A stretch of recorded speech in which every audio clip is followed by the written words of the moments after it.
I could feel the sugar on the popcorn as he flew through our front door and smashed into the set of shelves in front of it. My first thought was how the sugar hadn't caramelized right. The second one was how I should tell the manager again to move the shelves away from the entrance so they stopped being destroyed like that. The third one was to get up and take a look at the guy before I had to watch another one die. "You okay, buddy?" The man stood up while cursing, looked me right in the eyes while cursing, his tattooed forehead covered in sweat, and started frantically pulling his gun out of his waist. It got caught up in his clothes as I started feeling the ground shake. I could see him panicking and trying to understand why the gun wouldn't come out. But I had seen this before, and I could absolutely tell he wasn't focusing on the right thing. It's the law of the universe that at this stage of events, his gun just cannot come out. That's how this works. I decided I had to say something. "I told you not to use pump 4 at this time of the night. You should really consider listening more. That's Teddy's pump." He looked at me, fear and confusion covering the entirety of his eyes. I decided to try again.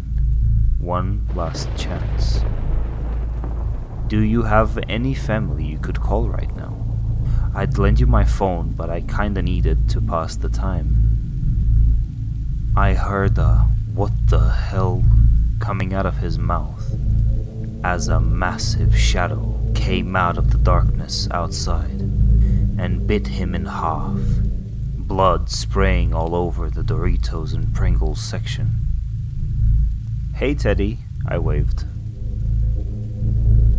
The massive werewolf unclenched his jaws, the man's body falling at his feet split in two, and nodded at me, dropping a $100 bill at my desk and crouching to fit through the door, the floor trembling behind him with every step until it finally stopped.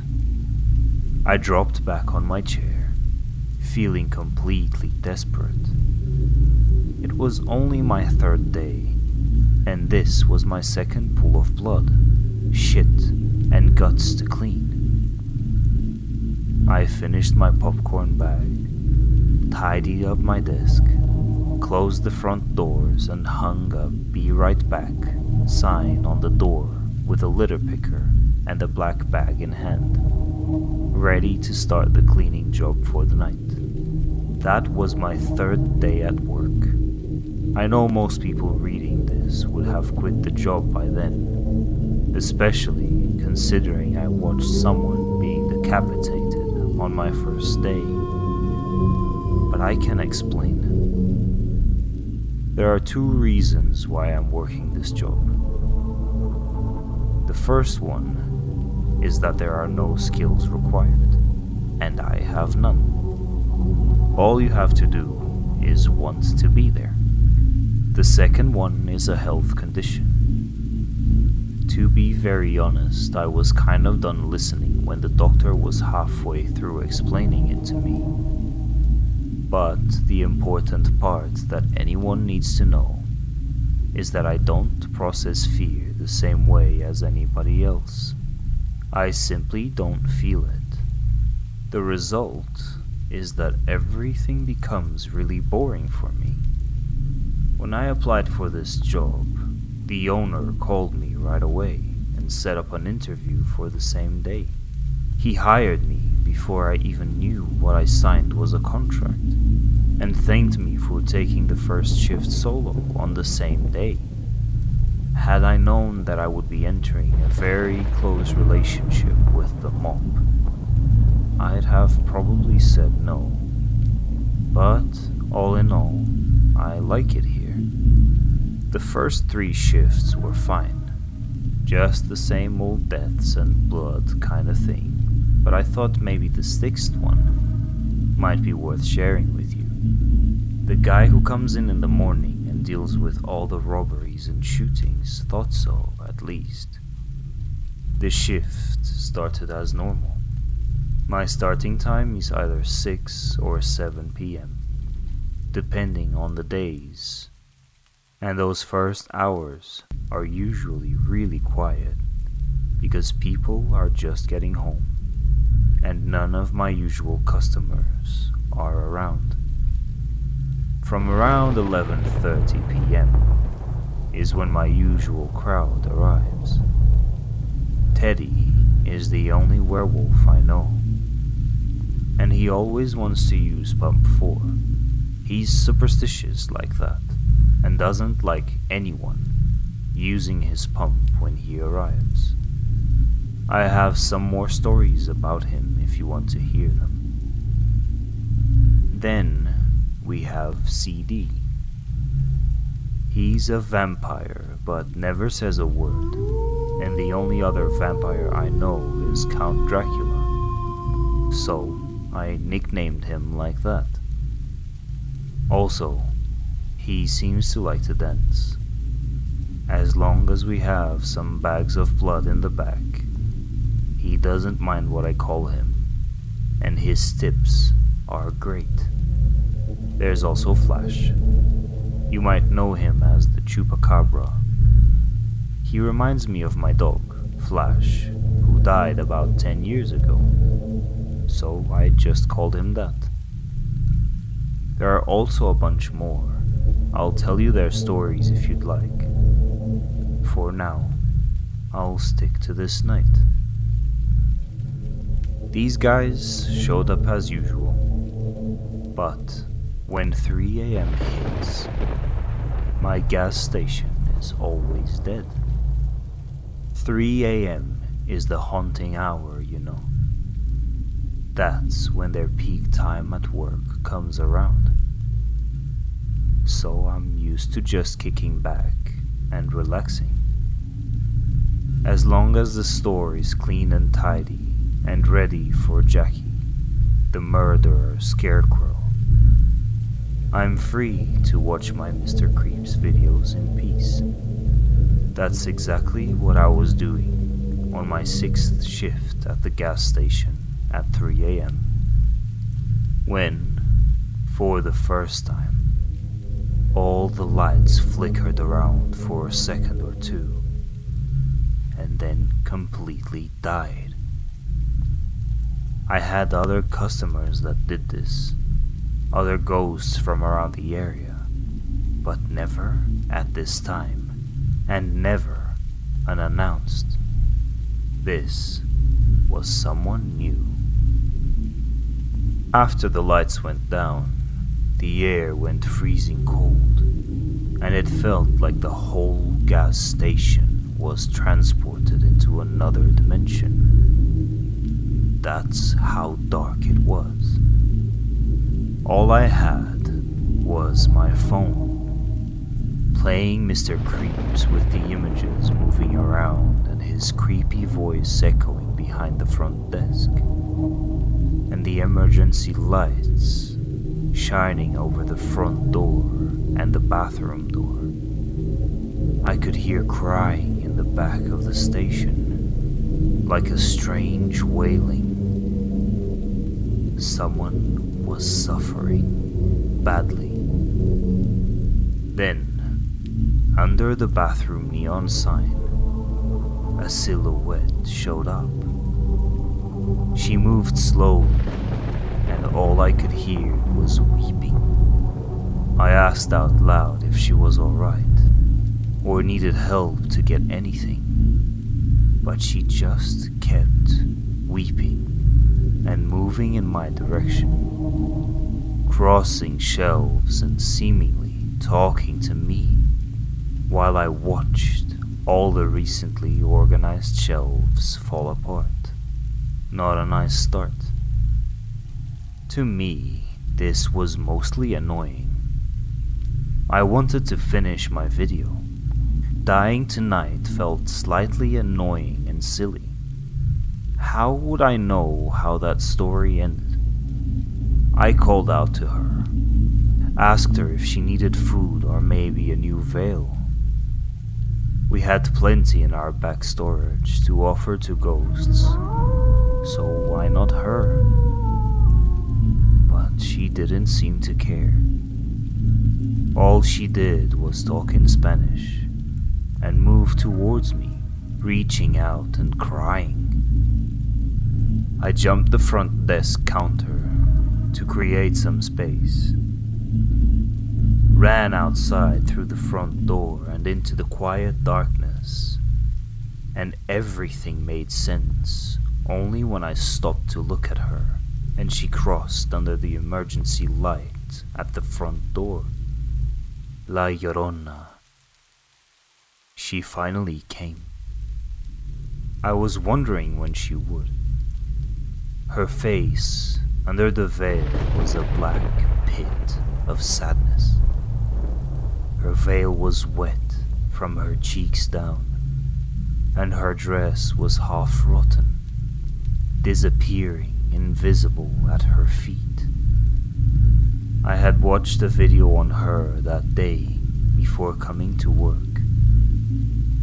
I screamed at her that it was okay, that she didn't need to be sad anymore, and that she was okay to show up around here when she wanted to. But she didn't seem to want to listen. She would only wail louder the more I spoke to her. I ran behind Teddy's pump, but that's as far as I could go. I understood on my second day that if I went further than that during a visit, things would turn much, much worse. More on that on a different story if you'd like me to keep posting. I didn't want to die. Usually, I wouldn't have cared, really, but I had Mr. Creeps to watch. I showed her the phone. I want to watch this. Would you please give me my space? You're being inconsiderate and invasive. She screamed at me with rage. I could feel water splashing on my legs. In return, angry with her, I threw popcorn at her as she screamed a name. Probably one of her murdered kids. She was like one of those It Follows curse things. Just kept moving at me at the same pace, no matter what was in front of her. I gave up on standing my ground at that point. She kept coming and getting angrier, and I didn't feel like being taken to drown in some river right now. I went around the gas station with her on my heels the entire time, while I tried to do some research about her and her legends. All it said was how she murdered her kids and then killed herself out of regret. Since she had come in from the toilets, I assumed she had crossed the wall from the back of the building, which felt like a bit of a breach of the rules, but there was nothing I could say to make her go away. Turns out, there was nothing I could say, but there was something that could happen to make her leave. As I came back into the building and was ready to go back out through the front, she showed up. While I looked at her, convinced that this was how it was going to go until the end of my shift, I saw a pair of headlights coming into the gas station. I didn't feel relief or happiness or anything. Anyone showing up at this time only meant more trouble, and all I wanted wanted to do was watch Mr. Creeps. It sounded like an easy request. I came outside, gesturing to this driver to stay away. Go somewhere else. We're closed unless you want to die. I waved at the car, and in exchange, I was almost run over. I had to dive to the side to avoid broken bones and another kind of quick death. And immediately, I knew what this was about for me and for them. I was being robbed. They were about to be something else a lot worse. As I dove to the side and the car skidded to a halt, I saw La Llorona come up in front of their front bumper. A massive slash of a smile, covered in black tears, showing up behind the veil. These two guys, though, seemed to not see her at all. They jumped out of the car, pistols in hand, as I locked the gas station's door behind me, hearing their shouts after me, telling me to stop. I would have stopped, but the other bitch was outside too. They were welcome to wait it out inside with me if they promised to behave. All they did, however, was insult me and tell me I needed to open the door and give them everything I had, or they would pop me. So, I pulled the reception chair to the front of the door, reached out for a new bag of sweet popcorn, and turned on my Mr. Creeps video as I watched them raise their eyebrows. This grotesque-looking demon approaching slowly behind them, murmuring and wailing. The best part of the night for me was watching them as they realized something else was happening, turned around, screamed for their lives, and were taken away by my new friend into the closest lake, to be drowned away and live with her forever. The other best part was that this bag of popcorn was absolutely on point. After she was gone with both those idiots, and their car was left behind, all the lights came back on. The crying in the background and the freezing air both stopped, and the environment went completely back to normal, like I had been transported back to my normal gas station. I checked the time. 4 a.m. Just in time for the little bell to ring in the front door, and for this massive stick figure with bushy hands and feet to show up. "Jackie!" I exclaimed, happy to see the murderous scarecrow stumbling through the door. I went around the store to get to his bird feed, passed it to him, got a nice tip, and he was on his way. Peaceful as ever, as long as you don't invade his field. As he left, I managed to have a look at Pump 2, and there it was. More insides, blood, and shit for me to wash. How fun.